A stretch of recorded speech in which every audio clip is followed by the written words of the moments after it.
Hi, this is Mrs. P. I'm going to read this picture book, Why Mosquitoes Buzz in People's Ears,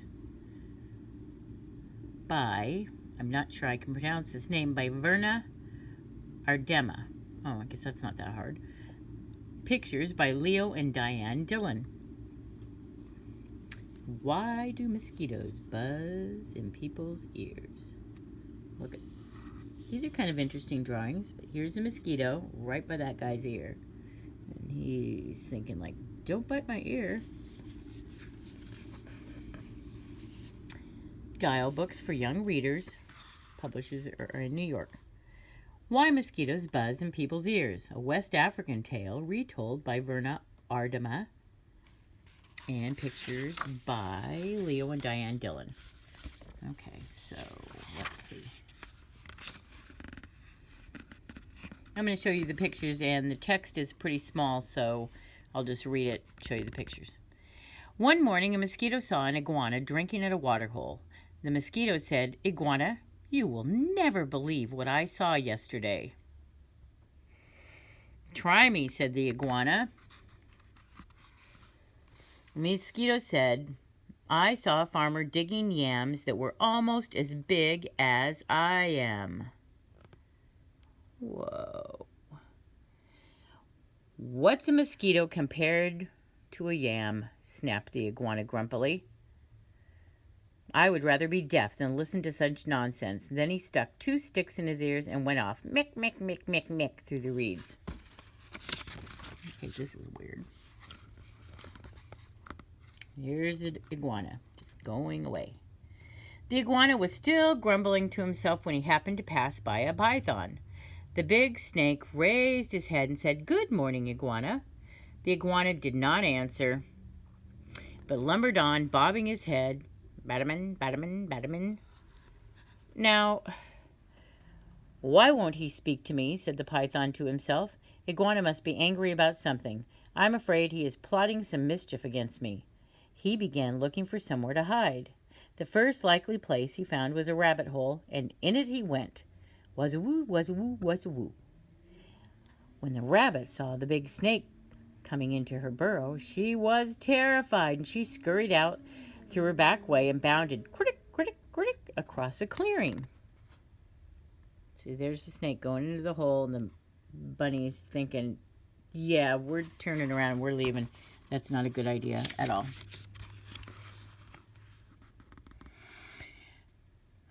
Okay, maybe if I hold it out here, you can see it, I can read it. A crow saw the rabbit running for her life. He flew into the forest crying, "Caw, caw, caw." It was his duty to spread the alarm in case of danger. A monkey heard the crow. He was sure that some dangerous beast was prowling nearby. He began screeching and leaping and went screeching and leaping killy-willy through the trees to help warn the other animals. As the monkey was crashing through the treetops, he happened to land on a dead limb.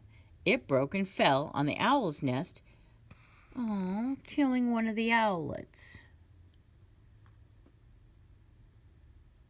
Oh no, poor baby right there.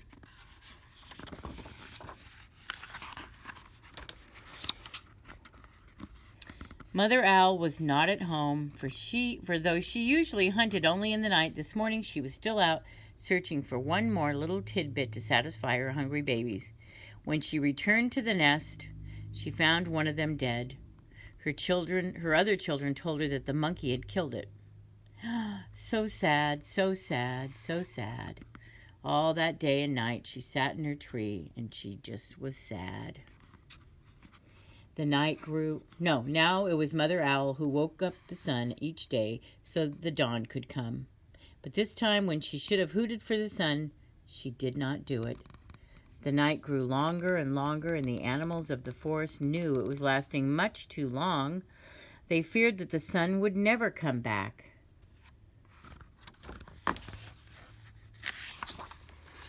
At last, King Lion called a meeting of the animals. They came and they sat down, around his council fire. And Mother Owl, let's see, I lost my place. They came and sat down And Mother Owl did not come, so the antelope was sent to fetch her. When she arrived, okay, there you go. When she arrived, King Lion asked, "Mother Owl, why have you not called the sun? The night has lasted long, long, long, and everyone is worried." Mother Owl said, "Monkey killed one of my owlets. Because of that, I cannot bear to wake the sun." The king said to the gathered animals, "Did you hear? It was the monkey who killed the owlet. And now Mother Owl won't wake the sun so that the day can come."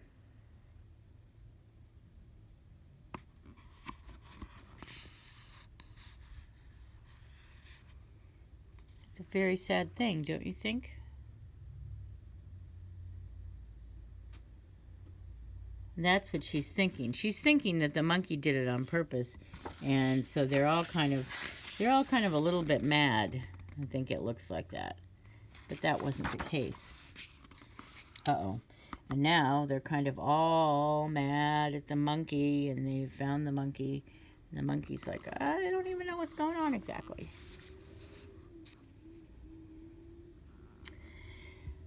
Then King Lion called the monkey. He came before him, nervously glancing from side to side. "Rim, rim, rim."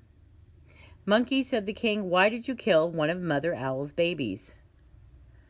"Oh, king," said the monkey, "it was the crow's fault. He was calling and calling to warn us of danger, and I went leaping through the trees to help.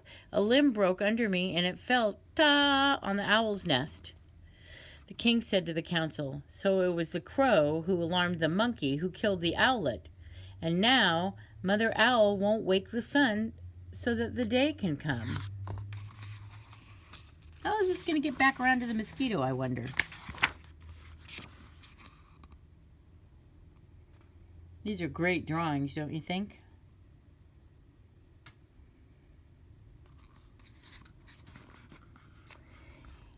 Then the king called for the crow. That big bird came flapping up. He said, "King Lion, it was the rabbit's fault. I saw her running for her life in the daytime. Wasn't that reason enough to spread an alarm?" The king nodded his head and said to the council, "So it was a rabbit who startled the crow, who alarmed the monkey, who killed the owlet, and now Mother Owl won't wake the sun so that the day can come."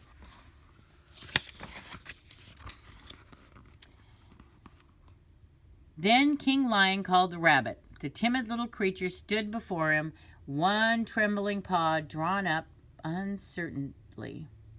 "Rabbit! Rabbit," cried the king, "why did you break a law of nature and go running, running, running in the daytime?" "Oh, king," said the rabbit, "it was the python's fault. I was in my house minding my own business when that big snake came in and chased me out." The king said to the council, Whoa, that's scary looking. Look at that mouth. "So it was the python who scared the rabbit, who startled the crow, who alarmed the monkey, who killed the owlet, and now Mother Owl won't wake the sun so that the day can come."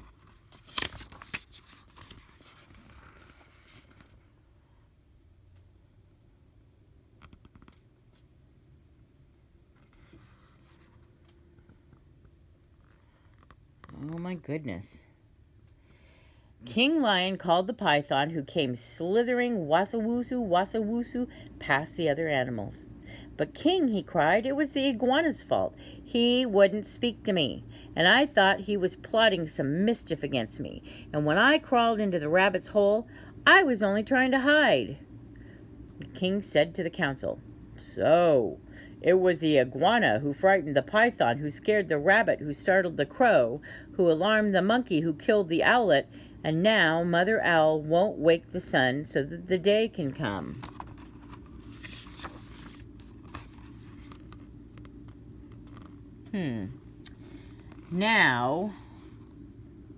Now the iguana was not at the meeting, for he had not heard the summons.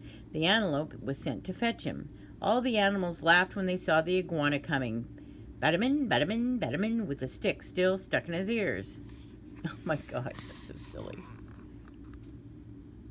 Look at, they're all looking at him like, "Yeah, okay, you big weirdo." King Lion pulled out the sticks, burp, burp, and then he asked, "Iguana, what evil have you been plotting against the python?" "None.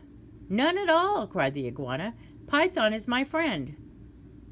"Then why wouldn't you say good morning to me?" demanded the snake.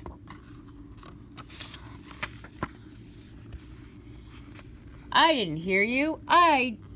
Or even see you," said the iguana. "Mosquito told me a big lie. I couldn't bear to listen to it, so I put sticks in my ears."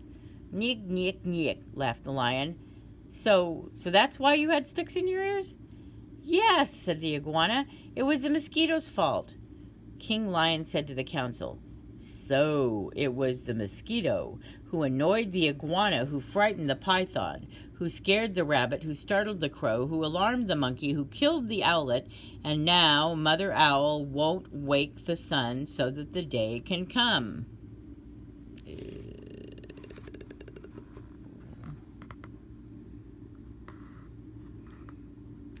Look at the mosquitoes thinking, I wonder when this is going to get back to me.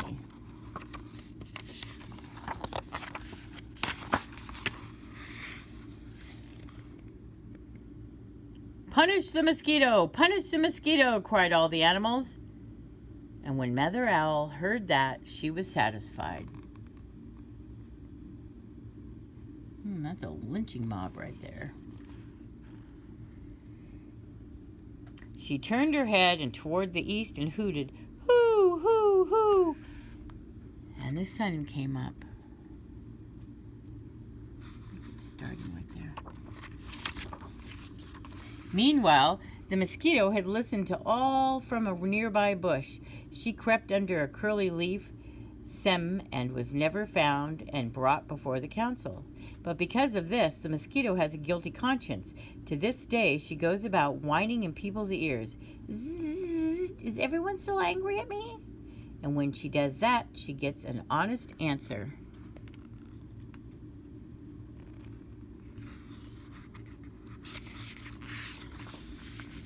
Oh.